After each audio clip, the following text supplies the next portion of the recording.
¿Cómo están? Bienvenidos a Charla Mood. Hoy nos acompaña Gabriel Bauducco, periodista y escritor argentino. Él ha sido director editorial de revistas como Playboy y Open, una revista para caballeros creada en el 2005 por el propio Bauducco.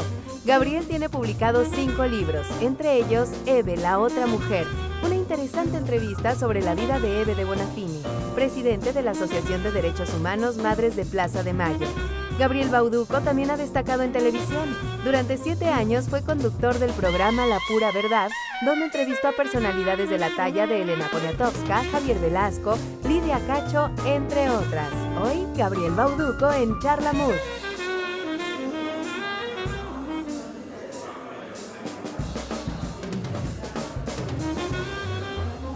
Gabriel Bauducco, gracias por ponerte en Charla Mood y aceptar platicar con nosotros. Qué gusto tenerte. Pues muchas gracias a ti por invitarme, querida Cristina. Gabriel, cuéntame dónde te agarró la pandemia. Bueno, me agarró en la casa, digo, con la noticia que fue la que nos sorprendió a todos, que fue aislaron a 4 millones de personas en Italia, ¿no? Es decir, porque la verdad es que nadie había estado siguiendo tan de cerca, ¿eh? Sobre todo, pues yo no cubro fuentes internacionales y tal, yo veo más política nacional, entonces nadie había estado siguiendo tan de cerca la evolución desde China. Lo que sí de veras nos sorprendió fue el día que cerraron un pueblo entero al norte de Italia y había 4 millones de personas ahí. Y entonces aún ahí se veía lejos, ¿no? Bueno, fue como mi primera señal de alarma, en serio. Yo dije, a ver, esto ya no está gracioso, ¿no? Es decir, si tienen la necesidad de crear un estado de sitio en un lugar y aislar a 4 millones de personas, significa que esto es algo realmente peligroso. Pero aún así, es cierto, todavía parecía lejos. Y después, creo que fue el 20 o el 22 de marzo, no me acuerdo, que fue el día del shutdown, ¿no? Es decir, fue el día que todos nos encerramos. Sí. Ese día fue, bueno, pues fue cerrar un poco pendientes. Estaba yo en Tebasteca, y fue empezar a, pues es muy raro. Yo recuerdo, en una de las salas de edición. Son pequeñas y hay muchas en un mismo lugar, ¿no? Entonces, se siente un poco extraño. Pero insisto en que aún así todos mirábamos como, ¿neta? ¿En serio nos vamos a guardar? ¿Y muy raro. ¿Qué pasó? ¿Qué les dijeron? ¿Qué fue lo primero que les dijeron ahí en Azteca? Bueno, en Azteca no fue tan radical, como todos sabemos, la postura del grupo es un poco más laxa en ese sentido y un poco más tendiente a continuar con las actividades. Pero, digamos, lo que sí recuerdo era como la indicación de tener muchas precauciones de higiene, digamos, ¿no? Lavarse las manos, principalmente. ¿Todavía el cubrebocas, no? No, recuerda que al principio, al final de marzo, no se hablaba tan pronto el cubreboca. Lo del cubreboca empezó como a extenderse un poco después. Y bueno, después, nada, las medidas de precaución. Digo, afortunadamente lo que yo hago me permite estar mucho desde casa. Puedo escribir desde mi casa, puedo hacer algunas cuantas cosas y entrevistas por esta misma vía. Y en consecuencia, pues para mí fue fácil, con todas las comillas del mundo, ¿no? Es decir, fácil porque pues tenemos una vida más o menos privilegiada, en el sentido de que no tenemos que salir, que podemos tomar ciertas libertades de programar las cosas, pero la verdad es que ha sido un año tremendo para la mayoría de la gente. Sí. Que tiene que continuar con su vida. En eso hablo del privilegio, ¿no? Cuando el privilegio es, bueno, ok, no necesito subirme al metro cada día. Claro, claro. Sí, tienes toda la razón en ese sentido. Pero sí tenías tu programa que era con un invitado, La Pura Verdad. No, el verbo, además, ¿no? Sí, eso empezó a hacerse con suma distancia. Eso empezó a hacerse con suma distancia. Y muchas de esas cosas comenzaron a suceder así, al menos los primeros tiempos. Y luego yo salí de Azteca ya. Pero sí, fue un momento muy, muy, muy, muy complicado. sigue siendo para mucha gente, ¿no? Para mucha gente. Hablaba hace un rato, nada más, con unos amigos corresponsales de la BBC y de Al Jazeera, que venían regresando apenas de Estados Unidos de la cobertura de las elecciones. Y bueno, la verdad es que pasaron un rato por Nueva York, pero estuvieron fundamentalmente en Washington, donde las cosas no están particularmente mejores en términos del nivel de contagio. ¿Qué, qué está pasando con el periodismo ahora que lo mencionas? ¿Qué está pasando con el periodismo en el mundo y bueno, aquí en México, según tu experiencia? Porque el periodismo mucho se hace en las calles. ¿Cómo se está haciendo ahora? Sí, yo debo reconocer una cosa, no soy el reportero más callejero del mundo, digamos, porque así se dio la vida, pues, porque así fue mi trayectoria profesional. Pero definitivamente, digo, y eso definitivamente no me pone en la voz más autorizada, pero tengo muchos amigos cuyo trabajo es en el día a día en las calles. Y la verdad es que se ha vuelto muy difícil, muy difícil. Porque buena parte de la historia se cuenta desde la voz de los que no tienen voz. Se cuenta desde el lugar de quienes están en el metro y no en el coche. Digo, suena un poco clasista, pero la verdad es que la mayoría de la población así es como vive y entonces ahí es a donde hay que buscar las historias. En ese sentido ha resultado muy difícil para mucha gente.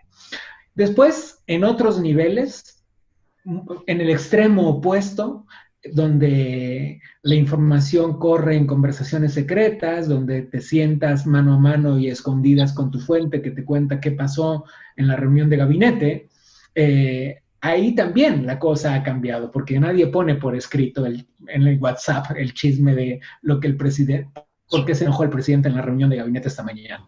¿Me explico? Claro. Bueno, por Zoom al principio se decía que tuvieras cuidado porque se te metían.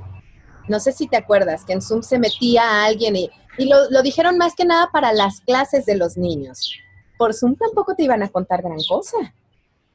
Exacto. Entonces ahí también ha cambiado. Si has visto las columnas, han cambiado un poco también. ¿Y cómo se está resolviendo eso? ¿O ahorita no hay de otra?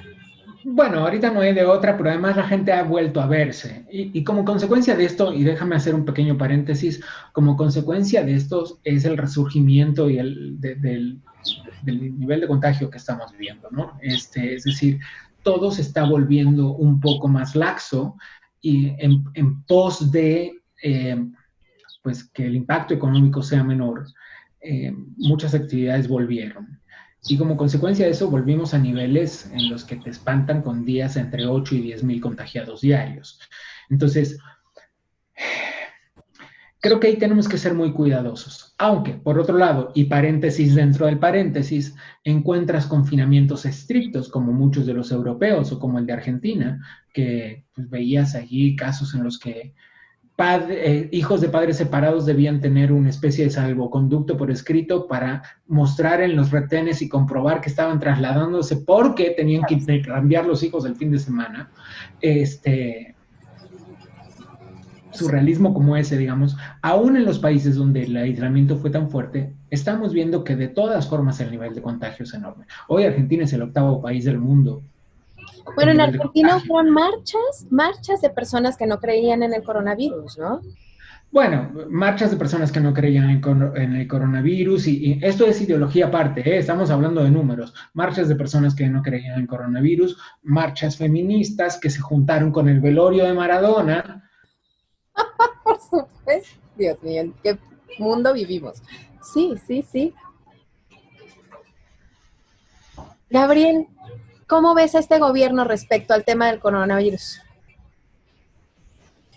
Lo veo yo no coincido con la postura de las políticas públicas. Ahora me dirán, ¿y tú qué? ¿No? Tú no eres gobernante. Bueno, pero soy periodista, un periodista que se dedica a prestar atención a las políticas públicas en diferentes partes del mundo y al impacto que esas políticas tienen en la sociedad.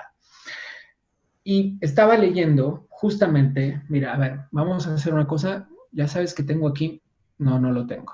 Te voy a mostrar un acordeón, voy a compartirte la pantalla, pero te cuento los datos. El gobierno español, el presidente del gobierno español, presentó un plan de reactivación, de recuperación. En ese plan de recuperación, que implica el gasto de 72,000 millones de euros durante los próximos 3 años, se habla de la inversión en algunos sectores específicos, y cuando te diga en qué sectores específicos el gobierno va a gastar el dinero, verás la distancia que hay con las medidas que se han tomado aquí. Lo podemos tomar como ejemplo o no, solo lo pongo sobre la mesa para medir la diferencia con la que los gobiernos afrontan esto. De esos 72,000 millones de euros, oye bien, el 37% estará enfocado en la reactivación de la inversión verde. No solo las energías, pero todo lo que tenga que ver con lo verde, se gastará el 37% de esos 72,000 millones de dólares. Y el 33%, por cierto, el acuerdo de Bruselas habla de que es necesario un 30%. Ellos van a invertir un 37%.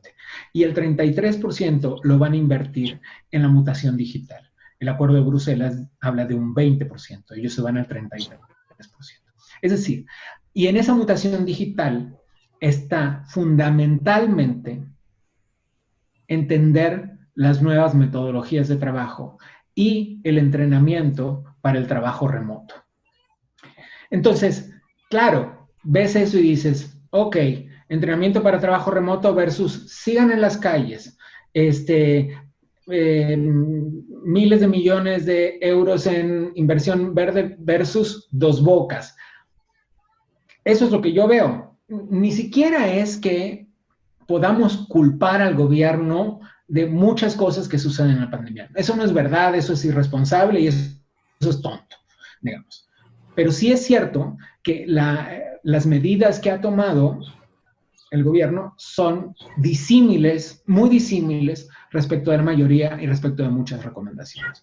Cuando vemos que... Tendrá que ver con el saqueo que se hizo de millones y millones de dólares en México, que lo que quieren es sacar dinero de algún lado porque no tenemos. ¿Podrá hacer eso o no? A ver, mira, voy a hacer un pequeño, ya sabes que me gustan los paréntesis, voy a hacer un pequeño paréntesis. Cuando yo hablo de esta disimilitud de la forma en la que se afrontan los gastos públicos, bueno, pues pues me dicen que soy antipeje o que soy un fifí o todas las cosas que ya saben.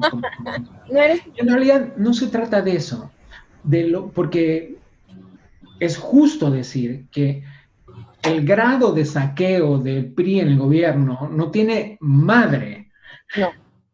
No tiene madre. Entonces, si tiene que ver con cómo dejaron el país, es probable. Pero sí pero también es cierto que tiene que ver, por el otro lado, con una agenda de este gobierno que no está dispuesto a resignar a pesar de la pandemia. Ok, ese es el punto. Claro, porque el proyecto ¿Ves China, por ejemplo? Perdón. China fue el primero en entrar en pandemia, el primero en entrar en aislamiento y en consecuencia es también uno de los primeros en la reactivación. China termina este año 2020, a pesar de que tenía un pronóstico de crecimiento prepandemia del 6% de su Producto Interno Bruto, China va a terminar con solamente un 2% de crecimiento. El resto de los países, mal. En rojo, la mayoría. Toda la eurozona, en rojo. De Latinoamérica no hablemos y de México no porque lloro. Pero, en ese contexto, si uno se pone a evaluar cuáles son las cosas que hicieron, otra vez, hay una serie de medidas que implican ciertamente la restricción del gasto público en obra pública y en temas que el gobierno tenía planeado para dedicar ese dinero al afrontamiento de la pandemia con subsidios, con estímulos fiscales, a veces, muchas veces, con subsidio directo a personas físicas, pues, no personas morales. He leído algunos periodistas españoles también de que hablan de esta restricción que hay precisamente en España. Hay hasta una app donde puedes subir una fotografía de quien está en la calle y llega en automático la policía y les dice no puede estar en la calle, ¿no? En muchos lugares hay un 0800 para denunciar las fiestas. ¿Hasta dónde es eso también control social? ¿Cómo podemos no llegar a ese límite? Hay una parte que atenta contra las libertades, es cierto. Digo, por supuesto que es cierto. Y cuando ves a la policía de India rameando a la gente que estaba en la calle... O lo que sucedió en Jalisco con este niño que no traía cubrebocas, Giovanni. O sea, sí hay una cosa que tiene que ver con estar atento al cuidado de las libertades. Estoy sumamente de acuerdo con eso. Pero sí es cierto también que hay un tema de conciencia colectiva. Ahora, las colectividades no siempre piensan en conjunto y ese es el problema. Yo, digamos que me voy por las medidas que no nos afectan de manera radical en las libertades y que pueden contribuir a un bienestar colectivo. Es decir, realmente coarta tu libertad entrar a no caminar por la calle, pero entrar a un negocio y ponerte un tapabocas. Pensémoslo desde la sensatez. Coarta nuestra libertad, nos quita algo serio de la vida, tener que ponernos un cubrebocas para entrar al supermercado. Yo creo que no. Esa es la verdad. Es lo que yo creo. Y sin embargo, sabemos muy bien cuánto eso puede ayudar al bienestar colectivo. Ahí es a donde hay que usar el sentido común. Gabriel Bauduco, muchas gracias por haberte puesto en Charla Mood. Me da mucho gusto verte, saber que estás bien y te agradezco mucho esta plática. Querida Cristina, pasaron años desde que nos vimos por última vez y no podemos echar la culpa a la pandemia, así es que remediemos esto a la brevedad cuando sea posible. Cuando se acabe esto, o si no con cubrebocas, ¿qué importa? Sí. Muchas gracias, Gabriel, un beso. Un abrazo grande.